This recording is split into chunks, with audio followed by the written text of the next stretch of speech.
मौर्य साम्राज्य की इस तीसरी क्लास में हम मौर्य प्रशासन का अध्ययन करेंगे। इसमें हम मौर्यों के केंद्रीय प्रशासन, प्रांतीय प्रशासन, ग्रामीण प्रशासन, न्याय प्रशासन, सैन्य प्रशासन, इन सब के बारे में अध्ययन करेंगे। नगर प्रशासन, उनकी सारी व्यवस्थाएं कैसी थी, इसके बारे में अध्ययन करेंगे। और जो अगली क्लास होगी वो अर्थव्यवस्था और समाज व्यवस्था, मौर्यों के समय में अगर अर्थव्यवस्था कैसी थी, समाज व्यवस्था कैसी थी, इसके बारे में अध्ययन करेंगे।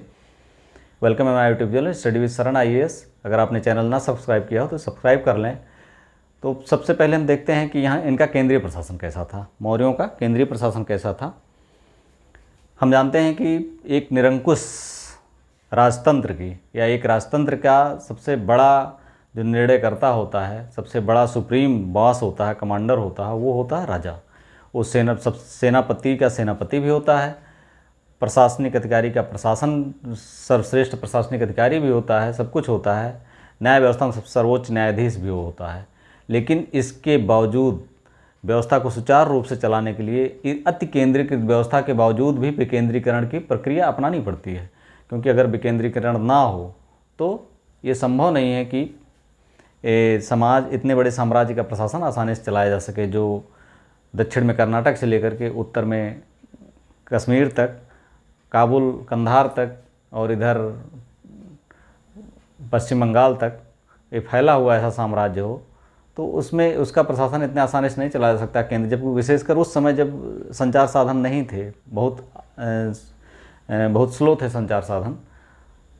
तो ऐसे में एक व्यवस्था जो बनाई मौर्यों ने, उसमें बहुत सारी व्यवस्थाएं आज भी चल रही हैं। उन्हीं व्यवस्थाओं का यहाँ हम अध्ययन करेंगे। तो देखते हैं कि पहले केंद्रीय प्रशासन, मौर्यों के प्रशासन का अगर हम यहाँ मौर्य प्रशासन को अगर हम कई भागों में बांटें तो यहाँ से देखते हैं, यहाँ देखते हैं केंद्रीय प्रशासन, केंद्रीय प्रशासन। दूसरा प्रांतीय प्रशासन,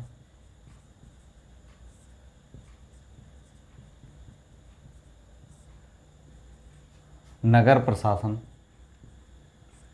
नगर प्रशासन का हम जानते हैं वर्णन कौन किया है। नगर प्रशासन का वर्णन उसके दरबार में रहने वाले यूनानी राजदूत, सेल्यूकस के जो राजदूत था, यूनानी राजदूत मेगास्थनीज ने किया है नगर प्रशासन। इसके अलावा सैन्य प्रशासन और न्याय प्रशासन।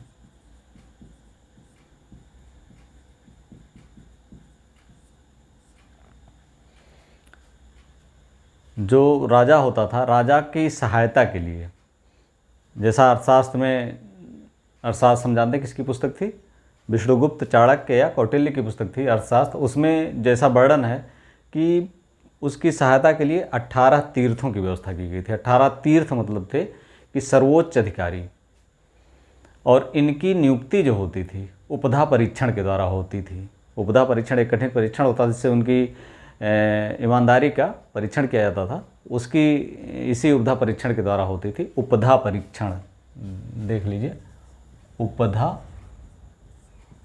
परीक्षण। ये जो शीर्ष अधिकारी तीर्थ थे वो शीर्ष अधिकारी होते थे। उनका केंद्रीय प्रशासन में राजा के बाद वही होते थे। यहाँ केंद्रीय प्रशासन में पहले होता था राजा, फिर तीर्थ होते थे, अभी हम बताते हैं एक एक करके। फिर अध्यक्ष होते थे, युक्त या उपयुक्त, ये होते थे इनके अधीन कार्य करने के लिए। तो ये राजा जो होता था, राजा तो एक ही होता था क्योंकि वो निरंकुश होता था और उसी के सहारे पूरा साम्राज्य उसी के कंधे पर होता था।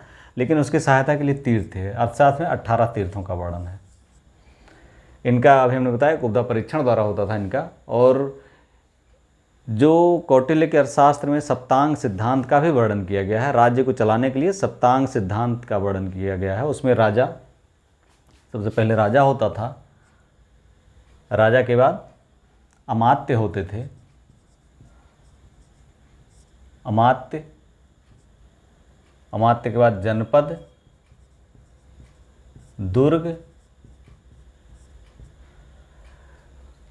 सेना, मित्र, एक और होता था राजा, अमात्य, जनपद, कोष, दुर्ग, कोष, फिर सेना, फिर मित्र। अमात्य, जनपद, दुर्ग, कोष, सेना, मित्र, इस तरह से कर सकते हैं। दुर्ग, कोष, सेना। एक आध बार पूछा गया है कि सप्तांग सिद्धांत में मित्र किस नंबर पे है, तो 7वें नंबर पे है। एक तो राजा हो गया, दूसरा हो गया, तीसरा जनपद हो गया, चौथा दुर्ग हो गया, पांचवा कोष हो गया, छठा सेना हो गया, सातवां मित्र हो गया। सप्तांग सिद्धांत की भी वर्णन किया है कौटिल्य ने। तो अभी हम तीर्थ की बात कर रहे थे।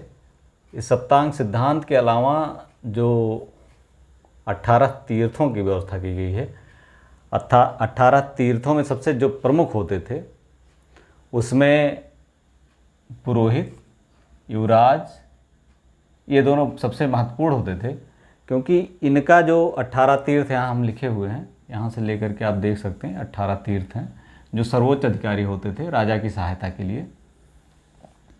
इसमें कर्मांतिक होता था, दंडपाल, व्यवहारिक, नायक, नागरक, अंतपाल, दवारिक, दुर्गपाल, आटविक, मंत्री, पुरोहित, सेनापति, युवराज, समाहर्ता, सन्निधाता, प्रदेष्टा, अंतर्वासिक और मंदिर परिषदाध्यक्ष। ये मंदिर परिषदाध्यक्ष हम जानते हैं, मंदिर परिषद का अध्यक्ष होता था। अंतर्वासी की जो अंतःपुर होता था उसकी देखभाल करता था। प्रदेष्टा ये एक तरह से प्रादेशिक न्यायाधीश होता था। प्रदेष्टा जो है प्रादेशिक न्यायाधीश होता था। क्या होता था? प्रदेष्टा प्रादेशिक फौजदारी न्यायालय का न्यायाधीश या कमिश्नर होता था। सन्निधाता और समाहर्ता ये बार बार पूछे जाते हैं, बहुत इंपॉर्टेंट है। समाहर्ता ये जो है वित्त मंत्री की तरह था, आज के जो वित्त मंत्री होते हैं उनकी तरह था, और ये कोषाध्यक्ष था। सन्निधाता कोषाध्यक्ष था। ये दोनों बार बार पूछे गए हैं। युवराज जानते हैं, राजा का पुत्र या युवराज राजा का अधिकारी। सेनापति होता था। पुरोहित राजा का प्रमुख सलाहकार होता था। मंत्री भी सलाहकार ही होता था। आटविक वन विभाग देखता था। दुर्गपाल दुर्गों की रक्षा करता था, देखता था। दवारिक ये भी राज्य परिवार की देखभाल करता था। दवारिक अंतपाल होता था, दुर्गों का रक्षक, जो सीमा पर दुर्ग होते थे उनका, और नगर का मुख्य रक्षक ये होता था।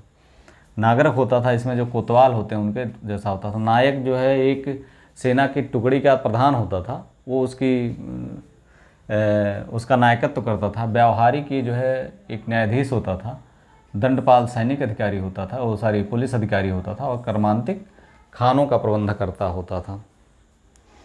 कर्मांतिक क्या होता है? उद्योगों और कारखानों का अध्यक्ष, उद्योगों और कारखानों का अध्यक्ष होता था। ये उद्योगों और कारखानों का अध्यक्ष। ये 18 तीर्थ होते, इनके नीचे अध्यक्ष होते थे।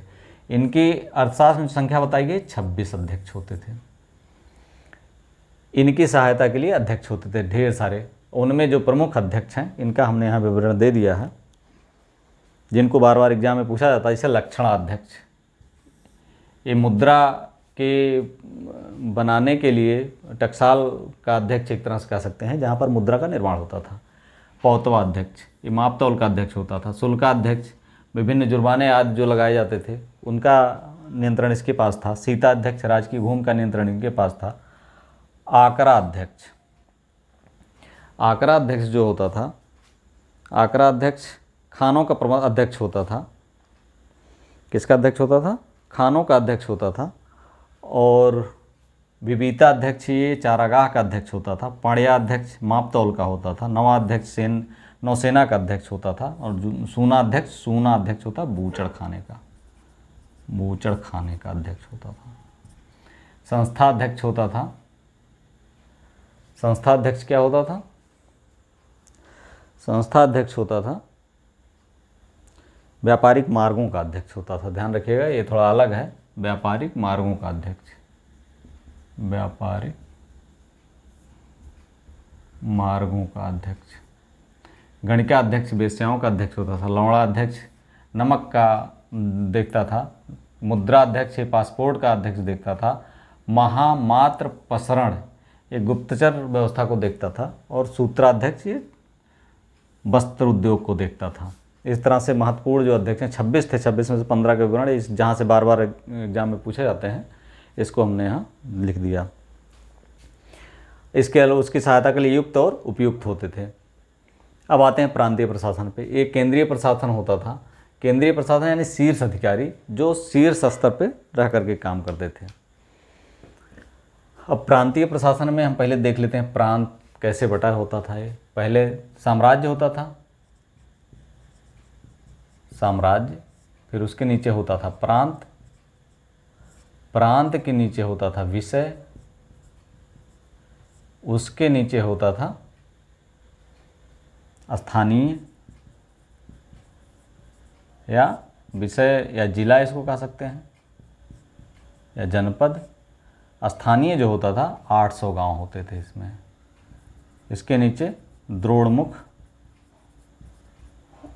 800 से आधे 400 गांव होते थे इसमें। द्रोणमुख के नीचे होता था खारवटिक, इसमें 200 गांव होते थे। उसके नीचे होता था संग्रहण, इसमें 100 गांव। इसके अलावा सबसे छोटी जो इकाई थी ग्राम थी, हम जानते ही हैं। तो इस तरह से ये बटा हुआ था। साम्राज्य था, फिर प्रांत था, फिर विषय जो जिला के बराबर होता था, स्थानीय इसमें 800 गांव होते थे,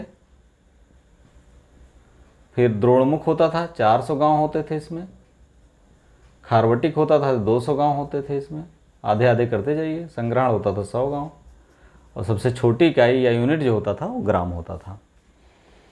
यहाँ का प्रशासन जैसे प्रांत में कुमार, कुमारामात्य या कुमार की नियुक्ति होती थी। ये राज परिवार से ही होते थे, या कुमारामात्य बहुत राज परिवार के करीबी होते थे और हर जगह यही नियुक्त किए जाते थे। इनके बाद इनकी सहायता के लिए जो होता था यहाँ पर समाहर्ता, स्थानिक समाहर्ता होता था। इसके अधीन स्थानिक ये मुख्य प्रशासनिक अधिकारी होता था।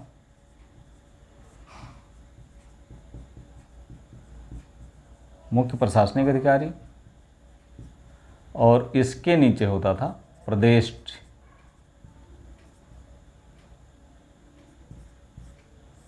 एक अधिकारी ये भी होता था जो गोप और गांव के अधिकारियों का निरीक्षण करता था, और गांव के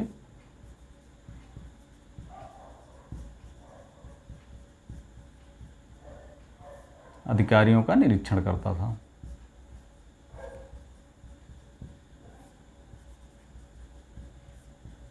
स्पष्ट है। कुमारामात्य की सहायता के लिए कौन होता था? समाहर्ता। उसके नीचे स्थानिक होते थे जो मुख्य प्रशासनिक अधिकारी होता था।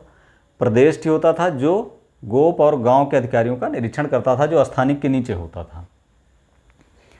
गोप जो होता था, गोप ये 10 गांव के ऊपर होता था। ये गोप जो है 10 गांव के ऊपर होता था, यानी 10 गांव का जो प्रमुख होता था वो गोप होता था। और इस तरह से उसके ऊपर प्रदेष्टि होते थे, वह स्थानिक होते थे, समाहर्ता था, कुमारामात्य होते थे। इस तरह से ये व्यवस्था चलती थी। इसके अलावा यहाँ हम देखते हैं, अगर हम उसके नीचे आएँ तो गांव में जो होता था, जिले में विषय में विषयपति होता था, या जिले का प्रमुख जो होता था विषयपति होता था, और इसकी सहायता के लिए महामात्र होते थे। विषयपति होता था, इसकी सहायता के लिए महामात्र होते थे, जो उसकी सहायता करते थे। उसके अभिलेख में, अशोक के अभिलेख में 5वें वर्ष महामात्रों की नियुक्ति का वर्णन है। इसके अलावा राजकों की नियुक्ति, राजकों की नियुक्ति हुई थी। इनके पास कर संग्रहण, राजुक जो होते थे कर संग्रहण प्लस न्यायिक अधिकार भी थे। न्यायिक अधिकार भी थे किसके पास? जो विषयपति महामात्र थे, इनके नीचे जो होते थे राजुक होते थे और महामात्र होते थे। महामात्रों का काम होता था कि ये उनके नैतिक आचरण का निरीक्षण करें, जनता के जन कल्याणकारी कार्यों का निरीक्षण करें, और उसके एक तरह से ये राजुक जो होते थे केंद्र और राज्य के बीच की एक कड़ी की तरह कार्य करते थे और सीधे प्रांत और केंद्र के बीच में भी एक कड़ी का कार्य करते थे। इसके अलावा स्थानीय हम जानते हैं, ये भी इम्पॉर्टेंट कई बार पूछा गया है कि स्थानीय में कितने गांव होते थे, द्रोणमुख में कितने गांव, खारवटिक में कितने गांव, संग्रहण में कितने गांव, ये क्वेश्चन पूछा जा चुका है। इसके अलावा आते हैं नगर प्रशासन पर।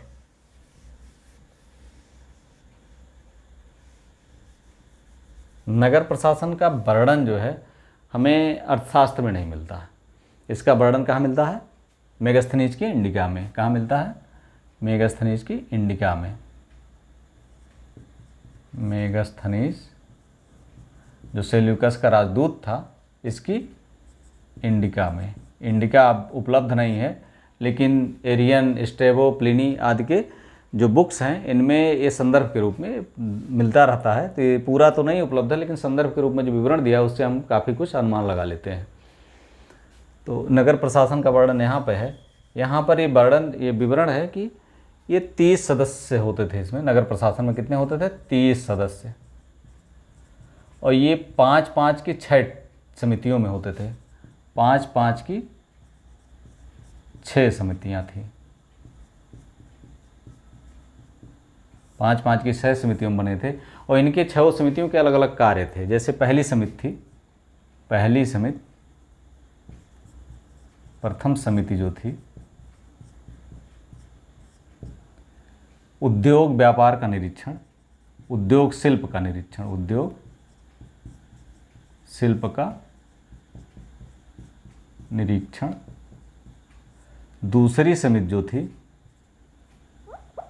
दूसरी समिति क्या थी? दूसरी समिति क्या थी? ये जो कह सकते हैं जो विदेशी आते थे उनका हिसाब रखती थी, विदेशियों की देख रेख, विदेशियों की देख रेख। तीसरी समिति जो थी जन्म मरण का हिसाब रखती थी।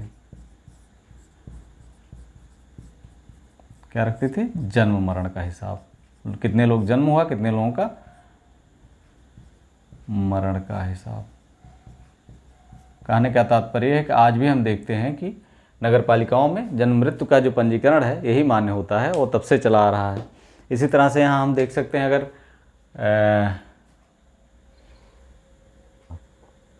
नागरक, जो मौर्यकालीन नागरक था, आज का जो कोतवाल है, जो कार्य था आज कोतवाल का नगर में पुलिस व्यवस्था को बनाए रखना, वो नागरक का काम था, यानी कि आज के कोतवाल की तरह। तो ये व्यवस्था तब से चली आ रही है। इसी तरह से जन्म मरण का हिसाब, यहाँ उद्योग शिल्प का निरीक्षण, अभी कुछ चीज़ें ये बनी हुई हैं। तो ये मौर्यकालीन व्यवस्था जो तब पड़ी थी आज भी ये चल रही है। चौथी समिति थी,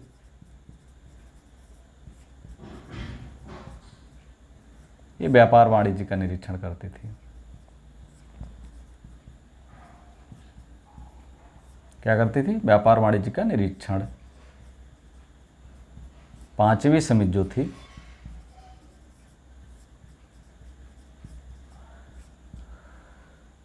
निर्मित वस्तुओं के विक्रय का निरीक्षण। क्या करती थी?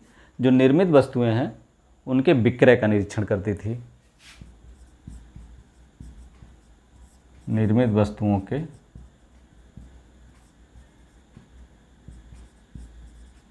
विक्रय का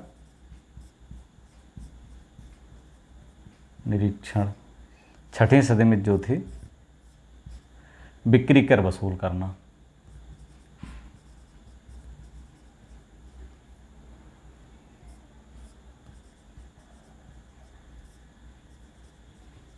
हम जानते हैं कि इस मामले में मौर्य काल में बहुत सख्त नियम थे। कर चोरी करने वालों को मृत्युदंड का प्रावधान था। इसके अलावा जो यहाँ पर अध्यक्षों में अगर देखें तो लक्षणाध्यक्ष जो शुल्क निरीक्षण करता था, अगर कोई व्यक्ति अपने सरकारी टकसाल में बनवाना चाहे तो 13.5% रुपये परीक्षण के रूप में उसे देना पड़ता था।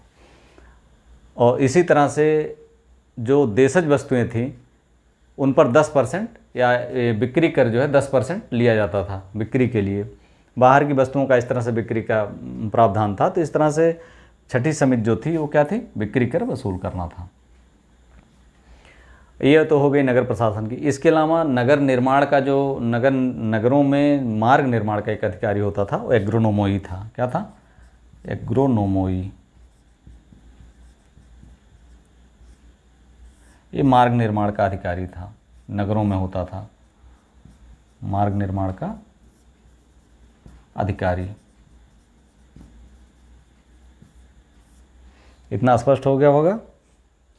अब आगे देखते हैं सैन्य प्रशासन।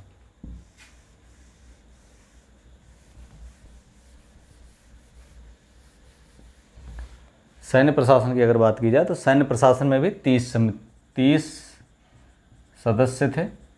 ये 5-5 के 6 समितियों में विभक्त थे। 6 समिति थी जो सैन्य प्रशासन देखती थी, जिसमें पहली समिति थी नौ सेना। हम यहाँ देखते हैं नवा अध्यक्ष। अगर इसमें हम ध्यान दें तो इस अध्यक्ष पद में, अध्यक्ष में नवा अध्यक्ष, ये किसका था? नेवी का था, नेवी या जल सेना का था।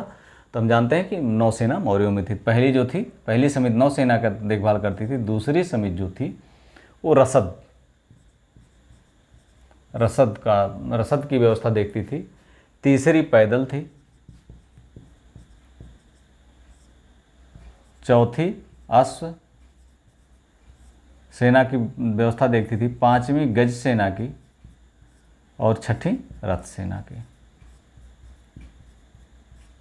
इसके अलावा जो नायक होता था, यहाँ पर हम देख रहे हैं नायक होता था, ये बहुत महत्वपूर्ण अधिकारी होता था सेना का, जो 12,000 सैनिकों का निरीक्षण करता था। कितने सैनिकों का निरीक्षण करता था? लगभग 12,000 सैनिकों का निरीक्षण करता था ये नायक। और यहाँ पर सैन्य प्रशासन में उसकी महत्वपूर्ण भूमिका होती थी, जिसमें इसके अलावा अब अगर हम न्याय प्रशासन की बात करें तो न्याय प्रशासन में भी सर्वोच्च तो राजा ही होता था। जैसे इन सब की तरह सर्वोच्च यहाँ राजा ही होता था सैन्य प्रशासन में भी। लेकिन ग्राम स्तर पर जो न्याय होता था वो ग्रामणी या बुजुर्ग पुरुष जो होता था, ग्रामणी या बुजुर्ग व्यक्ति करता था। इसके अलावा जो न्यायालय थे, यहाँ 2 तरह के न्यायालय थे।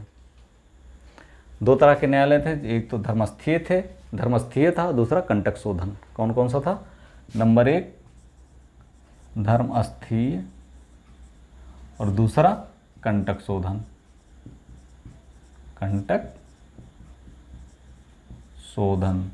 कंटक शोधन से आप समझ सकते हैं, कंटक शोधन यानी अगर कांटा लगा तो उसका निराकरण कैसे हो। कांटा कब लगेगा? जब लड़ाई झगड़ा करेंगे। तो ये चुभने वाला जो काम था, या इसे हम कहते थे फौजदारी अदालत, जहाँ चोट या कौन सा न्यायालय था? फौजदारी अदालत। ठीक। धर्मस्थीय था, ये दीवानी अदालत था।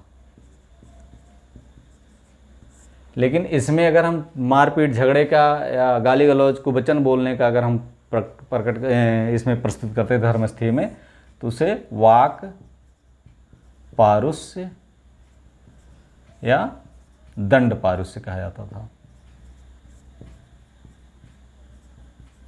क्या कहा जाता था? वाक पारुष्य या दंड पारुष्य। कंटक शोधन एक फौजदारी अदालत था। इसमें चोरी, डकैती, हत्या आज के मामले प्रस्तुत किए जाते थे। चोरी, डकैती, हत्या आदि के मामले इसमें प्रस्तुत किए जाते थे। इस तरह से जो प्रदेश, यहाँ पर जो प्रदेष्टा होता था, प्रदेष्टा, ये भी एक तरह से न्यायाधीश ही था। कहाँ का न्यायाधीश था ये? प्रदेष्टा जो होता था वो प्रदेष्टा फौजदारी न्यायालय का न्यायाधीश या कमिश्नर होता था। तो इस तरह से एक आदर्श व्यवस्था की स्थापना करने का प्रयास किया गया था, जो कई स्तर की व्यवस्था, जो न्यायिक व्यवस्था थी वो कई स्तर की व्यवस्था थी, जिसमें मौर्यों ने जो स्थापित की थी वो बाद के शासकों में बहुत अच्छी नहीं रह पाई, लेकिन इस समय जो है मौर्य काल में ये बहुत अच्छे सुचारू ढंग से चलती रही। न्याय प्रशासन के बाद हम देखते हैं एक और को छूट रहा है, जासूसी विभाग बहुत महत्वपूर्ण था।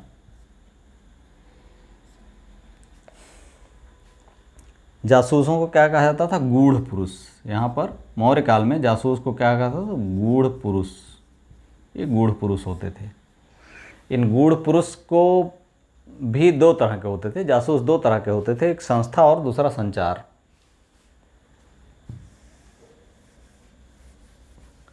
इसका जो प्रमुख होता था, महामात्य सर्प कहा जाता था उसे, महामात्य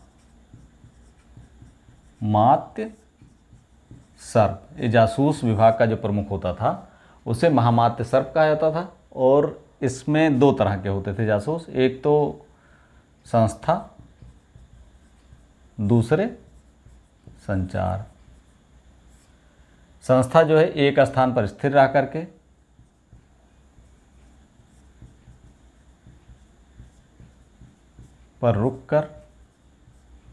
एक स्थान पर रुककर जासूसी करते थे। और संचार जो है घूम घूम कर, भेष बदल करके, घूम घूम कर, वेश बदल कर, ये घूम घूम कर या वेश बदल करके जासूसी करते थे। और इसमें गणिकाएँ भी होती थी, पुरुष भी होते थे, महिलाएं भी होती थी। इस तरह से तमाम सारे जो व्यवस्था थी, गुप्तचर व्यवस्था, बहुत विषकन्याओं का भी विवरण मिलता है। प्राचीन काल से भारत में विवरण मिलता था, इस समय भी मिलता है। तो इस तरह से महिलाएं भी होती थीं, पुरुष भी होते थे, और अलग अलग एक स्थान पर रुककर या घूम घूम कर, वेश बदल करके जासूसी द्वारा विभिन्न कृत्यों का ये पता लगाते रहते थे। इस तरह से संचार, इस तरह से हम प्रशासनिक व्यवस्था का पूरा विवरण, ये जो है मौर्य काल में जो सामान्य प्रशासन था वो किस तरह से चलता था, उनकी इकाइयाँ किस तरह थी, इसको हम इस वीडियो में अध्ययन किए हैं। वीडियो अच्छा लगा हो तो लाइक, सब्सक्राइब एंड शेयर। जो नेक्स्ट वीडियो होगा वो अर्थव्यवस्था और समाज व्यवस्था, मौर्य काल में वाणिज्य, व्यापार वाणिज्य कैसा था, अर्थव्यवस्था कैसी थी, समाज व्यवस्था कैसी थी, और इसके अलावा अशोक के धम्म के जो संकल्पना थी उसके बारे में, इन 3 विषयों के बारे में अगला वीडियो होगा। और अगला वीडियो देखना ना भूलें। Thank you for watching.